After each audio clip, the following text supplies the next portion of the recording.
Hello, and welcome to City View, a show about what's going on in the City of Salina government. In this episode, we'll take a look at the annual Free Landfill Day and e-waste recycling events. We'll also recap actions taken by city boards and commissions and fill you in on news and events from around the city. But first, here's a quick recap of the actions taken by the City Commission at their April 14th meeting. Commissioners held a study session on the property casualty insurance state of the marketplace.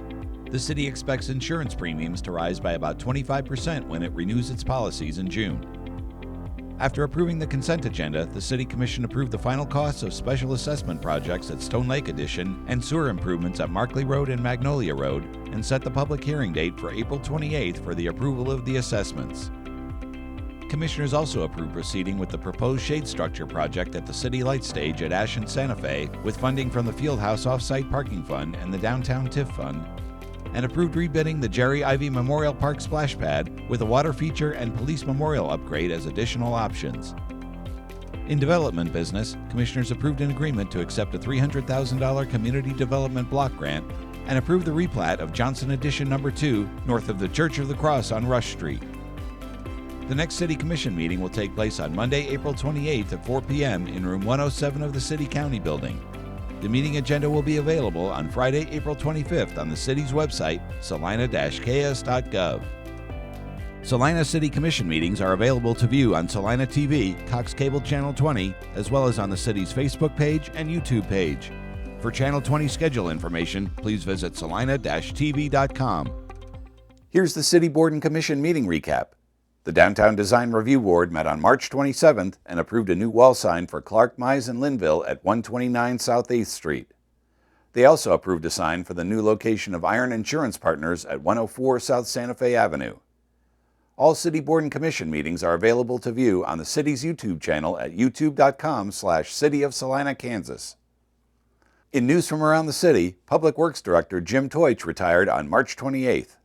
Jim had been with the city since 2008 and served as operations manager and public works director in that time. Interim city manager Jacob Wood presented Jim with an official resolution of gratitude upon his retirement. Congratulations, Jim! The Salina Police Department will hold the Junior Police Academy from June 2nd through 6th at the Regional Training Center on Yost Road. Activities during the week include learning about defensive tactics, building clearing, crime scene investigation, evidence collection, and more. Participants must be between 14 and 19 years old, have no criminal background, and must be in good academic standing. Registration information is available on the Salina Police Department Facebook page, and the registration deadline is May 1st. And the city is accepting applications for a landfill laborer. Duties include helping to maintain and operate the landfill, operating pickups, mowers, and other light to medium equipment, making maintenance checks on equipment, and more. Applicants should have at least 1 year of construction work experience and experience operating light and medium equipment. Pay starts at $19.73 per hour. For more information and to apply, please visit jobs.salina-ks.gov.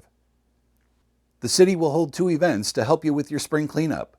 Free Landfill Day will be held April 26th, and the e-waste recycling event will be May 3rd. I recently spoke with Brent Curtis, Environmental Education and Enforcement Coordinator, to get the details of these events. Here are some highlights from our conversation. At the end of April, April 28th, 26th, Saturday, is the Free Landfill Day that we hold twice a year. Anybody with a Salina County plate can bring in any items of the normal trash they want to come out to and bring them and drop them off at the landfill for free. Just make sure everything's properly secured. If it's not secured, then you will be charged a fee. Okay. If you're not from Salina County, the normal fees apply. Okay. But just be aware that it does get busy, so be prepared to possibly have to wait in line a little bit and be patient with us. But we do have volunteers to try and get it to go through as smoothly as possible. So. Okay. For someone who's never been to the landfill, where is it located? It's at 4292 Burma Road. The easiest way to get there is via Waterwell. Take Waterwell west. And until you get to Burma Road, and then take a left and take that south, and it'll be on your right-hand side. Yeah, I think it's about a mile south of the Waterwell. Not too far out of town. Yeah. Okay. Yep. Sounds good. What kinds of things are accepted at Free Landfill Day?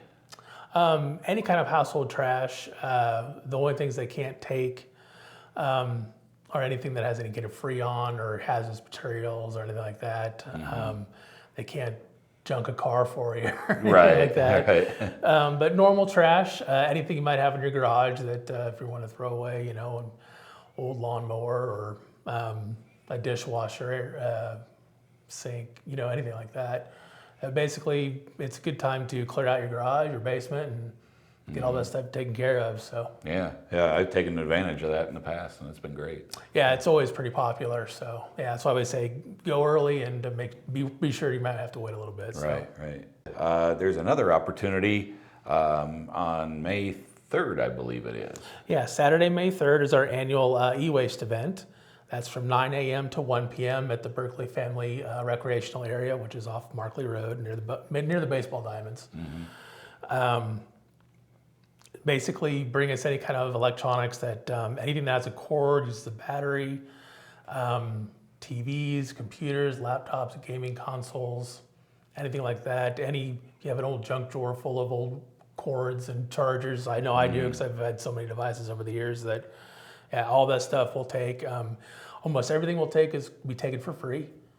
The only exception are TVs. Okay. TVs will have their own prices. You can find out more on the website about the actual prices.